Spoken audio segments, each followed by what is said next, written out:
Монгол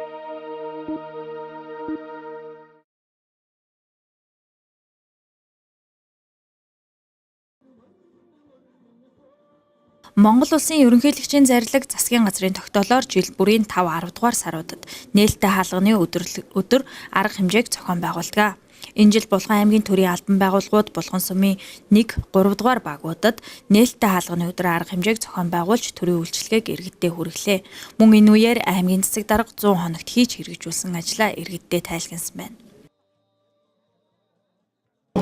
Хөдөлмөрч бүтээлч төмнийхээ тариа будаа хураах, мал аж ахуй, төвс өрөнгийн үйлчлэлийн бэлтгэлээ хангах өрнүүн их ажилтай зэрэгцсэн аймгийн засаг даргаас томилогдсноос хойш 100 хоног дээр цаг хугацаатай уралдан ажиллаж байна. Энэ хугацаанд хийсэн ажлаа ард иргэдтэй танилцуулж тайлгнах нь бидний эрхэм үүрэг бөгөөд та бүхэндээ чармаан хийсэн, бүтээхээр зорьсон цаашаа төлөвлөсөн ажил үйлсээ товч танилцуулъя. 2016-аас 2020 онд хэрэгжүүлж ажиллах хөгжлийн хөтөч үйл ажиллагааны хөтөлбөрөө аймгийн иргэдийн төлөөлөгчдийн хурлаар батлууллаа. Бид хөгжлийн хөтөч хөтөлбөрт туссан ард иргэдийнхээ санал хүсэлт, аймаг орон нутагтаа тулгамдсан асуудлыг шийдвэрлэн үе үеийн засаг удирдлагуудын хүрсэн олд амжилтыг баттгаж, алдаа дутагдлыг залруулан эдийн засгийн хөгжлийн салаан мөчир бүрийг иргэдийнхээ амьдрал орлогыг дээшлүүлэх, дэмжин тэтгэхэд чиглүүлэх болно.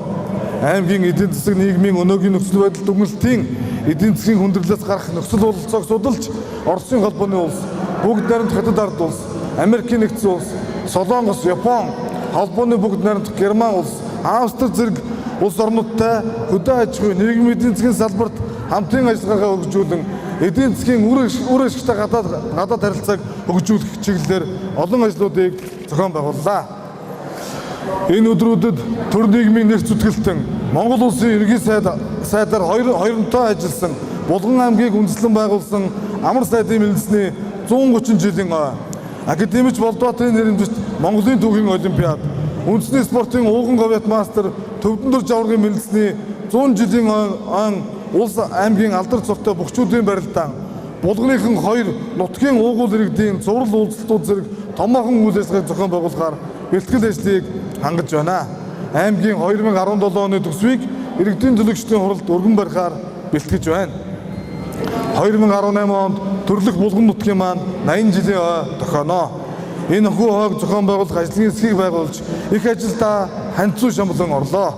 Түүхт 80 жилийн ойгоо тэмдэглэхдээ иргэн бүрийнхээ оролцоо дэмжлэг, санаачлахад тулгуурласан иргэдийг сэтгэл хангалуун, нуруу тэнгэр үзэх харах, ярих, төрлөх нутаг, анхдагч алдартнуудаараа багархах сэтгэлийг бадраан омгшуулсан шинэлэг бүтээлч ажлыг зохион байгуулахаар төлөвлөлөө. Булган нутгаа хөгжүүлэхэд болохгүй бүтэхгүйгээ хойш тавин болгож бүтээхийг эрмэлзээ, хүндрэл бэрхшээлийг шийдмэг зоригтой, эрч хүчтэй, илүү хурдтай хамтдаа туулан гарцгаая. Бидний төрлөх Булган нутаг минь хөгжин цэцгэлэх болтугай. Аймгийн засаг даргын 100 хоног, аймгийн засаг даргын тамгын газар, харьяа агентлаг байгууллагуудын нээлттэй хаалганы өдрийг Булган сумын 1-3 дугаар багууд дээр зохион байгуулж байна. Үйл ажиллагааны хүрээнд 100 хоногийн ажлаа аймгийн засаг дарга иргэддээ тайлгнаж, цаашид хийж хэрэгжүүлэх төлөвлөгөөгөө танилцуулан иргэдийнхээ санал хүсэлтийг сонслоо. Багийн иргэдэд жолооны эрх сэргийх, галт зэвсгийн гэрчлэгийг торгуйлгүй төлбөргүй олгох, өрхийн амжиргааны түвшин тогтоох судалгаа, нийгмийн даатгал, улсын бүртгэл, газрын харилцаа, халамж үйлчилгээний мэдээлэл зөвлөмж хүргэж, аймгийн нэгдсэн эмнэлгийн эмчнэр үзлэг онцлогоог хийж байгаа юм байна. Ер нь баг дээр ингээд зохион байгуулах нь ашигтай юм. Би иргэний бүртгэлээс эд хөрөнгийн гэрчлэгээ авах талаар мэдээлэл аваад явж байна. За баярлалаа. Өнөөдөр үйл ажиллагаа сайхан болж байна. Энэ одоо ганц удаа биш, олон удаа болж байгаа юм. Жилийн жил олон дахин болдог. Тэгээ би бас энд идэвхтэй орцох боддгийн. Өнөөдрийн арга хэмжээнд би 3 хуудсыг бичиж ирсэн. 3 хуудас нь сая аймгийн засаг даргын хордогч тамгын хаалгын дарагт өглөө. Сая. Энэ 3 хуудас юмыг та хариуг нь би танаас авах шүү гэдэг. Тэгээ энэ дээр ийм ажиллагаа явуулж байгаад би баярлж байна. За баярлалаа. Тэгээд нийт хаалганы өдрийн бас эрэг давуу тал нь өөрөө иргэдэд өөрөө бас зайлшгүй шаардлагатай толгомцсон асуудлыг нэг өдөр тухайн одоо үед нь бас ингээд шийдвэрж өгдөгөр бас ирэх давуу талтай байгаа. Тэгээ энэ үйлчлэг нь манай агуут 3 дуурайг дээр бас явж байгаа баяртай байна. Тэгээд иргэдэд нэлээд олон төрлийн үйлчлэгүүдийг бол үзүүлсэн байна. Одоо би ч гэсэн өөрөө бас шийдвэрж амжаагүй байсан асуудлуудыг энэ дээр бас шийдэж авч байна. За аймгийн засаг даргын 100 хоногийн ажлын бас энэ тайлантай уялдуудад нэг бас хувь хүнийхээ үгээс юу гэж байна гэхээр богино хугацаанд бас тодорхой хэмжээний нийтэд асуудал шийдэгдсэн байна.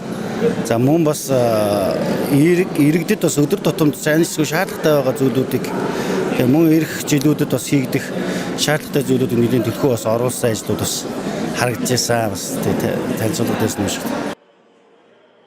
Ийхүү төрлийн үйлчлэгийг нэг алхам иргэдтэй ойртуулж тэдний санал хүсэлтийг сонсож шийдвэрлэх шаардлагатай асуудлыг газар дээр нь шийдвэрлэж нэг өдрийг үтлээ.